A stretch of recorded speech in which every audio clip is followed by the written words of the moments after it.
প্রিয় দর্শক, আসসালামু আলাইকুম। নতুন আরেকটি ভিডিওতে আপনাদের সকলকে স্বাগত জানাচ্ছি। আমি নাজমুস সাকিব। প্রিয় দর্শক, বাংলাদেশ জাতীয়তাবাদী দল বিএনপি আগামী জাতীয় সংসদ নির্বাচনকে সামনে রেখে ২৩৭টি আসনে মনোনীত প্রার্থীদের নাম ঘোষণা করেছে। যেসব মনোনীত প্রার্থীদের নিয়ে চরম বিতর্ক তৈরি হয়েছে, তাদের নিয়ে আমি ইতিমধ্যেই কথা বলা শুরু করেছি। গতকাল আমি আমার ফেসবুকে উল্লেখ করেছিলাম মাদারীপুর ১ আসন এবং নারায়ণগঞ্জ ৫ আসনের মনোনীত দুজন বিতর্কিত প্রার্থী সম্পর্কে।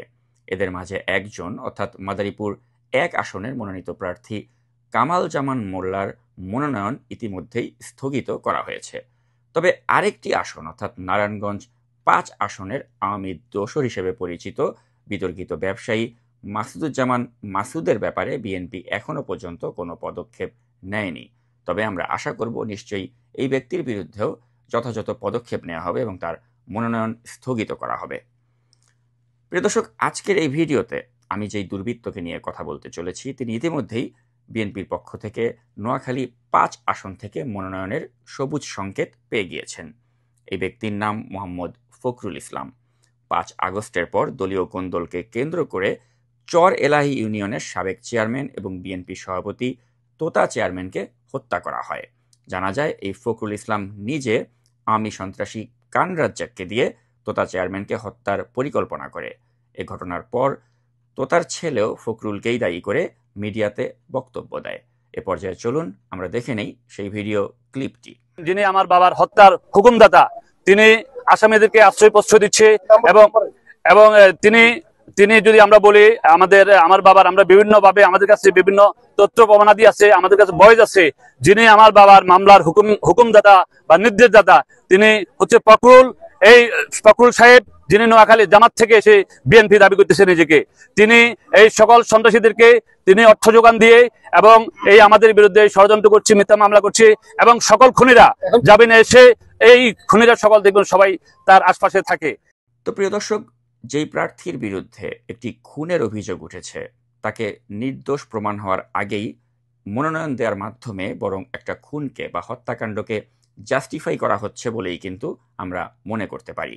কারণ এই ফখরুলের গোটা জীবনটাই কিন্তু বিতর্কে পরিপূর্ণ। এই ফখরুল একসময় তার ছাত্র জীবনে ইসলামী ছাত্র শিবিরের সাথে জড়িত ছিল। সে জামায়াতে ইসলামের রোকনও নির্বাচিত হয়। স্ক্রিনে আপনারা ফখরুলের যেই ছবিটি দেখতে পাচ্ছেন, সেটি জামায়াতে ইসলামী সে যখন রোকন ছিল সে সময়ে তোলা হয়।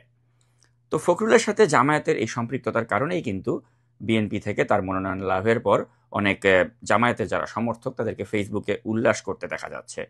যেমন আলাউদ্দিন ভুইয়া নামের এক জামায়াত সমর্থক তার ফেসবুকে লিখেছেন, দিন শেষে হারলেও আমরা, জিতলেও আমরা, ফ্যাক্ট নোয়াখালী ৫। তাছাড়া হাজি মাহবুবুর রহমান নামের আরেক জামায়াতে ইসলামের অনুরাগী তিনি লিখেছেন, আমরাই তো ভাগাভাগি করে খেলব, ফ্যাক্ট নোয়াখালী ৫। তাছাড়া ফখরুল ইসলাম জামায়াতের ইন্ধনে তার নিজ দল বিএনপির বিরুদ্ধেই ষড়যন্ত্র করছে, এমন অভিযোগে কোম্পানীগঞ্জ উপজেলার বিএনপির একটি অংশ মাসখানেক আগে সংবাদ সম্মেলনও করেছিল এবং সে সংক্রান্ত নিউজের স্ক্রিনশট হয়তো আপনারা স্ক্রিনে দেখতে পাচ্ছেন।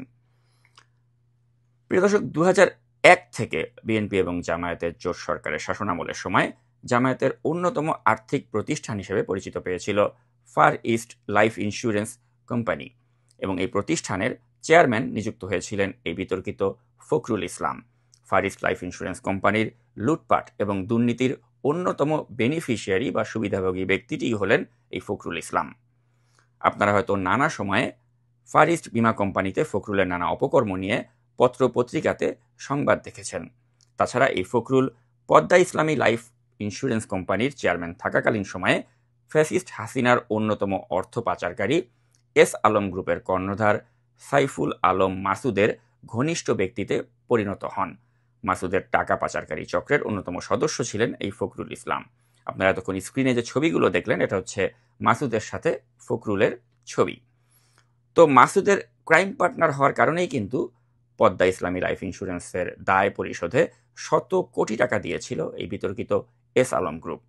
এখন এই বিতর্কিত এস আলম গ্রুপের লাঠিয়াল ফখরুলের মতো একজন বিতর্কিত ব্যক্তিকেই বিএনপি যখন মনোনয়ন দেয়, তখন কিন্তু স্বাভাবিকভাবে প্রশ্ন জাগতে পারে যে তাহলে বিএনপি কি পরোক্ষভাবে এস আলমের মতো একটি টাকা পাচারকারী গ্রুপকেই প্রমোট করছে কিনা। তো প্রিয় দর্শক, আমি মনে করি যে বিএনপি নিশ্চয়ই তাদের এই ভুল বুঝতে পারবে এবং ফখরুলের মনোনয়ন বাতিল করবে, কারণ এই ধরনের বিতর্কিত ব্যক্তিদের মনোনয়ন কোনো অবস্থাতেই আমরা প্রত্যাশা করি না। প্রিয় দর্শক, এতক্ষণ আমার সাথে থাকার জন্য অসংখ্য ধন্যবাদ জানিয়ে আজকের এই ভিডিও এখানেই শেষ করছি। আল্লাহ হাফেজ।